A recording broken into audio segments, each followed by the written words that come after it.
warahmatullahi wabarakatuh. Halo anak-anak pintar, bagaimana kabar kalian hari ini? Semoga kita semua selalu dalam keadaan sehat. Amin ya robbal alamin.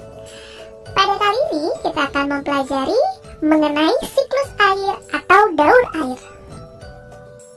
Air merupakan salah satu sumber daya alam yang sangat dibutuhkan oleh makhluk hidup di bumi.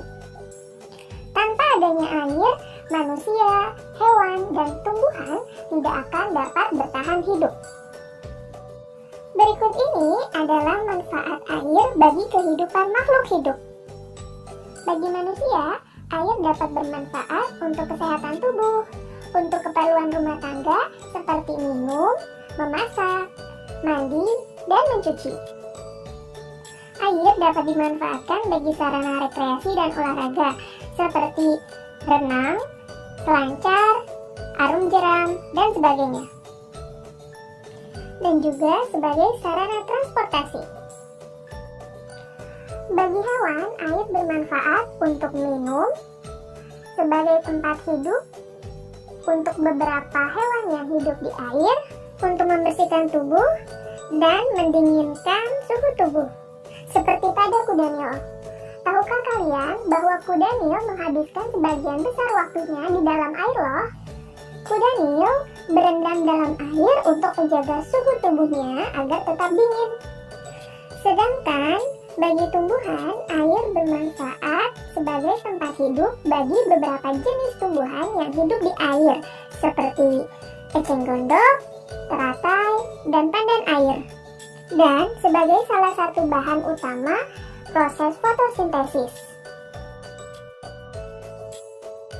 Nah, itu dia beberapa manfaat air bagi kehidupan makhluk hidup. Tahukah kalian bahwa 70% kandungan bumi adalah air? Pertanyaannya, apakah air di bumi akan bertambah atau berkurang? Air akan selalu tersedia di bumi dengan volume yang jumlahnya tetap, tidak bertambah ataupun berkurang. Terjaganya ketersediaan air di bumi karena air mempunyai siklus atau daur. Siklus air adalah suatu proses perputaran air yang tidak pernah berhenti secara berulang dan terus-menerus dari atmosfer ke bumi dan kembali lagi ke atmosfer. Siklus air tersebut meliputi evaporasi dan transpirasi, kondensasi, dan presipitasi. Kemudian kembali lagi ke proses evaporasi.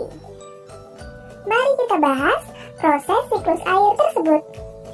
Yang pertama, evaporasi dan transpirasi.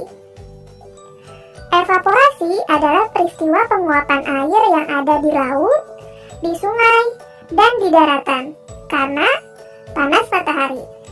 Dan transpirasi adalah peristiwa penguapan air yang berasal dari makhluk hidup juga karena panas sinar matahari. Setelah evaporasi, proses yang kedua adalah kondensasi. Setelah air di permukaan bumi menguap menjadi uap air tersebut bergerak menuju lapisan atas di atmosfer yang bernama troposfer. Ketika uap air memiliki suhu rendah, berubah menjadi titik-titik air atau embun. Perubahan uap air menjadi titik-titik air disebut kondensasi. Titik-titik air tersebut lama-kelamaan akan semakin banyak dan bergabung membentuk awan.